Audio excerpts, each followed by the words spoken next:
What's up, gear mortals? Trey Xavier here. Today I'm going to show you how I made enough extra room on my pedal board to add a whole other pedal just by swapping out my patch cables. If you use effects pedals and you have a pedal board, then you've probably run into this problem where you just don't have enough room for that one more pedal that you need to get on there. But what if I told you that the reason that you can't fit that last pedal on your board is because you're using the wrong kind of patch cable? Let's take a look at a typical patch cable.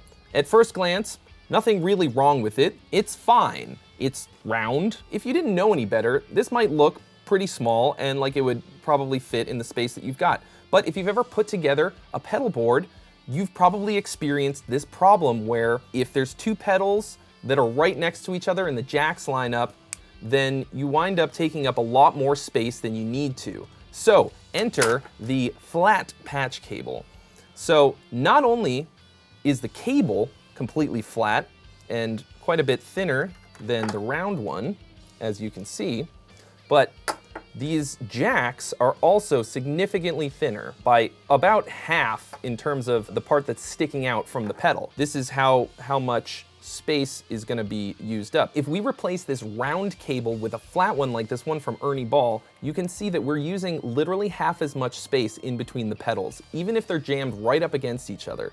That might not seem like a ton of space, but if you multiply that over the number of pedals that you have on your board, it's going to give you a ton more space. So now I'm going to show you how I went from this to that just by swapping out the round cables for flat ones. For consistency for this example, I only used single width pedals with jacks that weren't top mounted. Here's what the board looks like wired up with just round cables.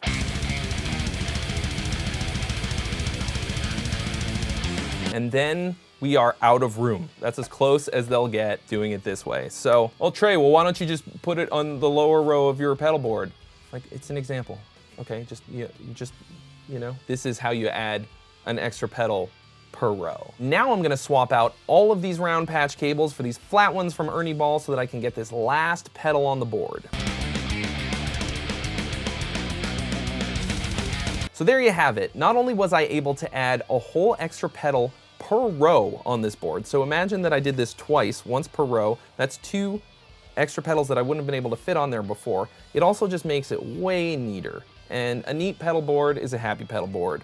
Or I guess a happy pedal board user? I don't know. So aside from the fact that flat cables are just way more flexible than a round one, you can also snake it in between more spaces. Like in between these two pedals here, this round one kind of barely fits. The flat one goes in with plenty of room to spare. All right, guys, hopefully this has helped you to neaten up your pedal board. Thank you so much for watching. Thanks to Ernie Ball for sponsoring this video, sending over a bunch of their flat ribbon patch cables, which are really cool and I'm gonna use a lot. They come in 4 different sizes. There's a 3-inch, 6-inch, 12-inch, and 24-inch patch cables for all of your pedal board patching needs. If you haven't already, as always, mash that subscribe button, smack the bell to join the notification squad. Hit that thumbs up for me and leave a comment in the comments section below letting me know what your pedal board looks like. Is it nice and neat? Is it a complete mess? Do you change it out a lot, or do you have everything glued down because it's permanent? I want to know, and I'll see you real soon.